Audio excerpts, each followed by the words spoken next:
Welcome to Blender add-on development for beginners. In this final optional video in the module on application handlers, mail and user preferences, we tackle a rather difficult topic, presets. This is not really beginner level, not because the code is super complicated, but because lots of things are interrelated and might not seem very logical. If you are not up to that yet, feel free to save this video for another day. The idea is to add presets to our user preferences so that the user may save configurations for different recipient addresses or mail servers and reuse them by selecting them from a list. Adding a preset button to an operator is easy. All we have to do is add preset to its BL options variable, but user preferences are not operators, so we need to assemble some parts ourselves.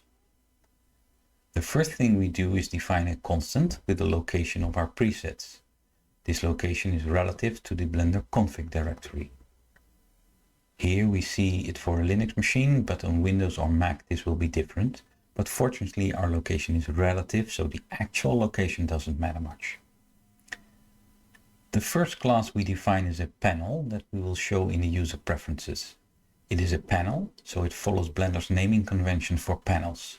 A name in all caps, then PT for panel type, and a specific panel name in lowercase.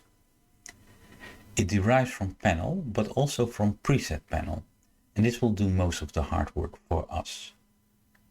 We configure it using its preset variables, where subdir points to a directory, the one we defined earlier, operator to a built-in operator that will load the chosen preset, and add operator that points to an operator we will define in a moment and that will create and store a new preset. The built-in operator script execute preset has execute in its name and not load because this is actually describing what it does. As we will see later, presets are stored as small Python programs that are executed when a preset is selected. All they do is assign two variables, but there are still programs, so the operator name is appropriate. Our panel also needs a drop-down to select a preset from, and this drop-down is defined as a menu. A menu, so it follows the naming convention with name in all caps, then MT for menu type, and a specific name in lowercase. It has two of the same preset variables as our panel, so we set them to the same values. It also has a draw variable that should point to a method that draws the list of presets. The menu class already provides that, so no need to implement that ourselves. The next method we define is a static method with the name postcb. It is a callback that will be called after a preset is selected. At that point, the preset will have been executed, so the properties in the user preferences will be up to date.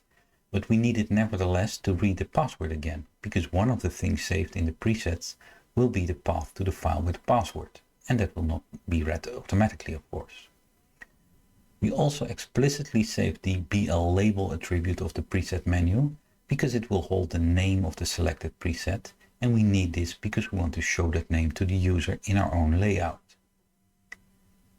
The final component we need to create is an operator that will create a new preset. It is based on the add preset base class, so all of it is configuration rather than code. It needs to know the name of the preset menu it is associated with, because that's where it will add the new entry once it's created. We also define the preset values we want to save, and these are the 5 relevant properties we have defined in the user preferences. They use the shortcut prefs, and that shortcut is defined in preset defines. Remember that a preset is just a Python script. Let's have a look at an example for our add-on. You can see where the preset values end up and also how the prefs shortcut is defined. It cannot refer to the built-in name variable of Python because that would be the name of the preset file. So that's why we define the preset in our operator with the complicated f string.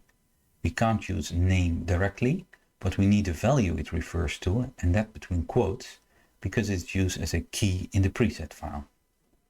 Anyway, the preset subdir variable completes the configuration. Let's see what this means for the user preferences class. We need one extra property, the last selected preset, and it's just a string.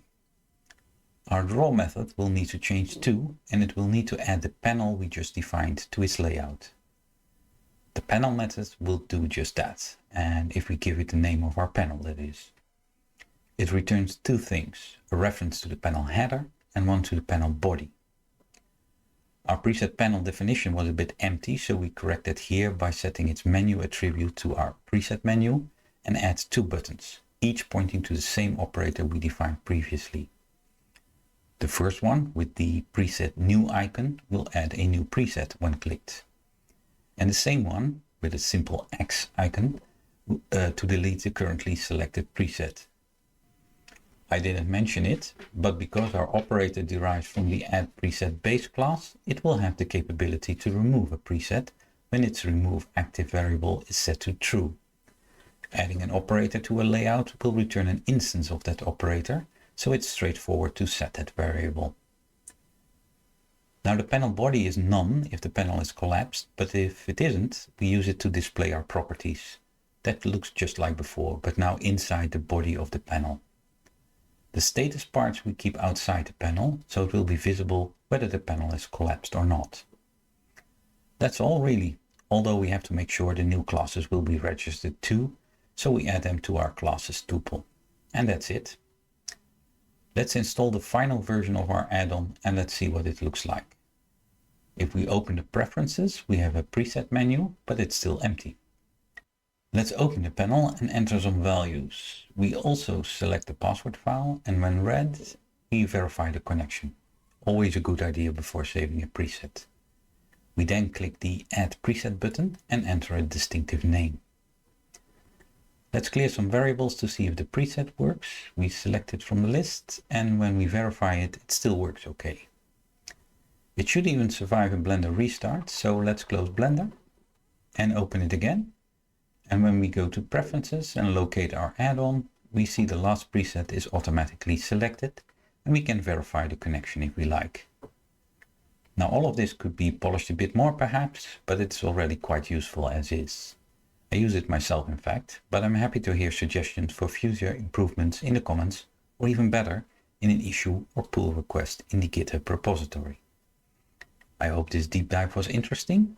Thank you for watching, and see you in the next one.